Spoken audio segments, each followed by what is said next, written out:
خدا کا کرنا اللہ نے کیا کہ نظر مجھ پر پڑ ہی گئی، اور جب پھر پڑ گئی تو تیری ایک نظر کا کمال ہے اور میری زندگی کا سوال ہے. بس جب پڑ گئی تو سو پھر پڑ گئی. موت سے وہ بندہ کبھی نہیں ڈرتا جسے ملاقات کا شوق ہو. ملنا چاہے داتا علی اجویری سے اور موت سے ڈرے، ملنا چاہے حضرت غوث پاک جیلانی سے اور پھر موت سے ڈرے. زندگی گزری ہو علی علی کرتے پھر موت سے ڈرے. عمر بھر سیدنا عثمان غنی کی سخاوت کی بات کی ہو اور پھر جنت میں جا کے ان سے ملنے کا شوق پیدا نہ کرے. ساری زندگی سیدنا فاروق کا عدل بیان کیا ہو، ساری زندگی ان کے انصاف کا تذکرہ کیا ہو، پوری امت کو بتایا ہو کہ اگر جینا چاہتے ہو تو عمر کے رستوں پر چلو، اور پھر یہ موت سے ڈرے اور مر کے جناب فاروق اعظم کی زیارت کو پسند نہ کرے. جسے صدیق کی وفائیں یاد ہو، جنہیں جناب ابو بکر صدیق کا عشق یاد ہو، وہ پھر ان کی زیارت نہ کرنا چاہے اور ساری عمر حضور کی نعت پڑھی ہو. مانا نہیں آتا تھا پھر بھی کہا بلغ العلا بکمالہ کشف الدجی بجمالہ حسنت جمیع خصالہ صلو علیہ والہ سے نہیں ترجمہ آتا تھا، پر جب بھی کو پڑھتا تھا یہ بھی جھومتا تھا مولا یا صلی وسلم دائماً. میں آپ کو بتاتا ہوں توتلا آدمی، توتلا اور دیوانہ مجذوب بیچارہ، سمجھ نہیں، توتلا بولنا بھی ٹھیک نہیں آتا.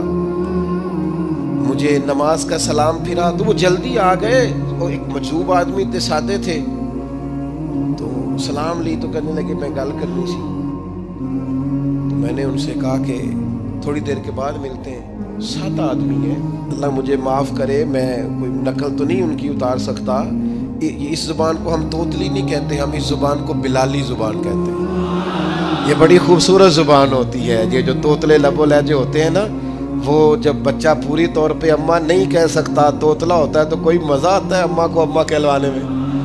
جب وہ پوری طور پر باپ کو بابا نہیں کہہ سکتا اور توتلا ہوتا ہے تو کوئی مزہ آتا ہے کہنے میں.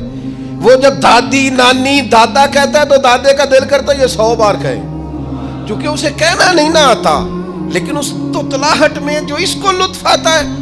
مجھے بڑے لوگ آ کے شعر سناتے ہیں، میں نے بڑے خوشگلو نعت خانوں سے زندگی میں سنا ہے. وہ صاحب میرے پاس آئے اور میں نے کہا بعد میں ملیں گے.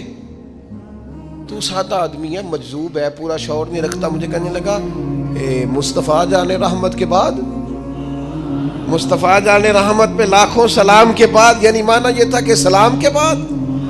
تو اب بڑے بڑے سریلے بندوں سے بھی بندہ سنتا ہے، میرا دل کرے. اور میں نے جان بوجھ کے ان سے کہا دوبارہ کیا جائے ذرا، کیونکہ توتلے تھے نا. میں نے کہا تو کہنے لگے مصطفیٰ جان رحمت پہ لاکھوں سلام کے بعد. او میرے عزیز یاد رکھو، ساری زندگی حضور کی نعتیں پڑھی، نبی پاک کے تذکرے سنے، اب موت سے ڈر جائیں. حالانکہ موت تو ایک پل ہے، پل سے گزریں گے تو سامنے اللہ کا دیدار بھی ہوگا، مدینے والے کی زیارت بھی نصیب ہوگی. تو زیارت ہوگی اور ہر نظر کانپ اٹھے کہ محشر کے دن خوف سے ہر کلیجہ دہل جائے گا. اوڑھ کر کالا جبہ وہ آ جائیں گے اور سارے محشر کا نقشہ بدل جائے گا. یہ موت کا خوف نکالنے والی چیزیں ہیں، ڈر. اچھا مجھے ایک بات بتائیں، یہ میں امید کی بات کرنے لگا ہوں. چلیں اب یہ بات تو مشکل ہے پر کرنی پڑے گی، مجبوری ہے. کبھی کبھی ابا جی سے مار بھی پڑ جاتی ہے بندے کو، گھر میں کو 2-4 لگ بھی جاتی ہیں. تو اس وقت نا جو سب سے بڑا سہارا کسی کو نصیب ہوتا ہے وہ یہ ہوتا ہے کہ اللہ کرے اماں گھر میں موجود ہو. اور میں نے دیہاتوں میں کئی مائیں ایسی دیکھی ہیں جو بیٹے کے حصوں کی مار کھاتی ہیں. ابا نے ڈنڈا لے لیا ہے بیٹے کی غلطی پہ، اب اماں بیچاری سامنے ہو گئی ہے، 2-4 اس نے بھی کھا لی.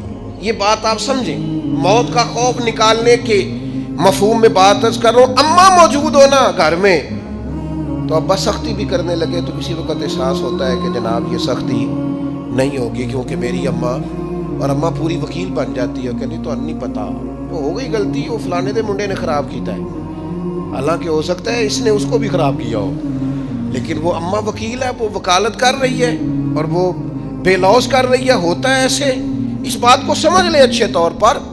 موت کا خوف نہیں، ڈر نہیں، اس لیے کہ گھر میں ماں موجود ہو تو باپ کا ڈر نہیں ہوتا، تو قبر حشر میں تو رسول کریم موجود ہے، وہاں تو نبی کریم موجود ہے، وہاں تو اللہ کریم اپنی رحمت فرمائے گا بندوں پر۔ اس لیے خوف نہیں، پینک نہیں، اپنی غلطیوں کا احساس ضرور کریں، اپنے اعمال پر توجہ ضرور دیں، لیکن موت کے خوف تلے دبتے نہ جائیں۔ انشاءاللہ صبح قیامت کرم ہوگا۔ میرے نبی پاک علیہ الصلوۃ والسلام نے تو فرمایا ہے بس ہم نے ایمان کامل لے کے جانا ہے دنیا میں۔ حضور نے فرمایا ہے جس طرح 14ویں رات کا چاند چمکتا ہے اس طرح میرے غلاموں کے چہرے چمکیں گے قیامت کو۔ اللہ کے رسول صلی اللہ علیہ وسلم فرماتے ہیں جسم کے جن جن حصوں پر وضو کا پانی لگتا رہا وہ قیامت میں چمکیں گے۔ دور سے لوگ ان کا نور دیکھیں گے، پتہ چلے گا وہ محمد عربی کے غلام آ رہے ہیں۔ یہ کرم ہوگا صبح قیامت، یہ عطائیں ہوں گی۔ اس لیے مومن موت سے ڈرتا۔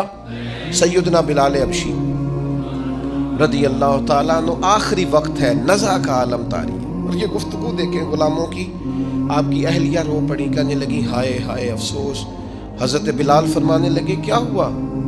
کہنے لگی افسوس ہے کہ آپ دنیا سے جا رہے ہیں۔ تو حضرت بلال نے مضمون ہی بدل دیا، سوچ کا زاویہ ہی بدل دیا، فرمانے لگے یہ افسوس کا مقام نہیں، یہ تو خوشی کا مقام ہے، اس لیے کہ میری آج آنکھیں بند ہوں گی، قبر میں کھلیں گی، مدینے والے محبوب سے بھی ملوں گا، حضور کے غلاموں سے بھی ملوں گا صلی اللہ تعالی علیہ وسلم۔ تو موت تو مقام مسرت ہے، اور اگر یہ مل جائے زندگی میں، ایک بدو ایمان لے آئے، ابن ماجہ میں موجود ہے، حضرت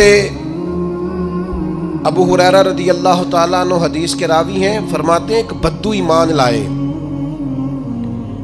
اور انہوں نے حضور علیہ السلام کے ساتھ ہجرت بھی کی، ابن ماجہ میں موجود ہے۔